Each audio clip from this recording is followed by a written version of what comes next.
শাহজাহান গ্রেপ্তারের আগে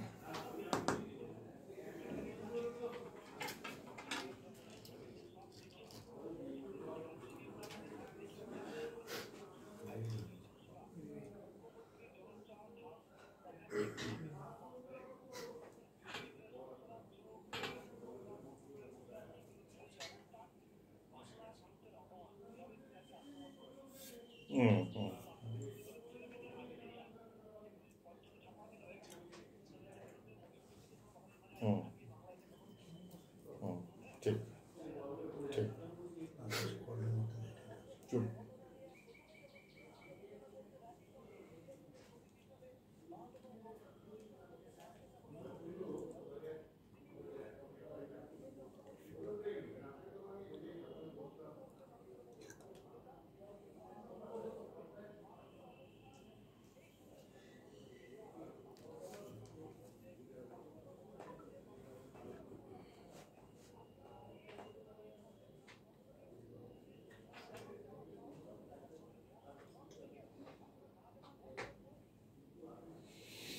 দেখুন, প্রধানমন্ত্রী কলকাতায় এসেছেন, সন্দেশখালির ঘটনাবলী সংবাদ মাধ্যমে প্রকাশিত হচ্ছে বিশেষ করে জবে থেকে, এবং ইডি আধিকারিক এবং সাংবাদিকরা আক্রান্ত হলেন যেদিন সন্দেশখালিতে, তারপর 2 মাস পার হয়ে গেছে।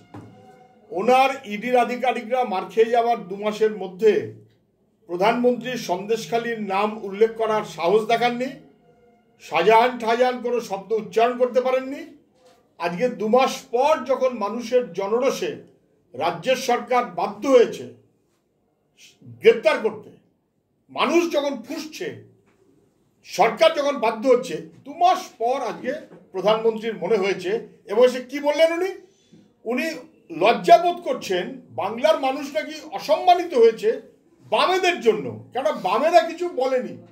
আরে তৃণমূল যে প্রশ্রয় দিয়ে শাহজাহান, শিবু, উত্তম এই বাহিনীকে বাড়তে দিল, এবং এই সব জেনে শুনেও লুটের বাহিনীকে দিল্লি যে প্রশ্রয় দিল, তা সত্ত্বেও তৃণমূলের জন্য মানুষের অসম্মান নয়, তৃণমূল যেন অখুশি না হয়ে যায়, অখুশি যেন বামেদের বিরুদ্ধে হয়। বামেরা কেন রাস্তায় নামেনি, বামেরা কেন, কংগ্রেস কেন কিছু বলেনি?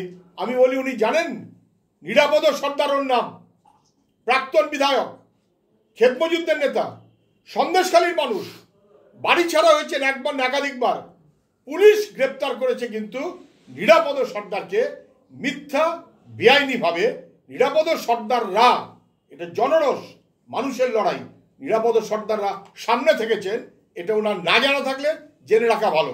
প্রধানমন্ত্রী যদি শুধু কোনো একটা দলের কথায় চলেন, তাহলে প্রধানমন্ত্রী নামের তিনি যোগ্য নন। ঠিক আছে, আগে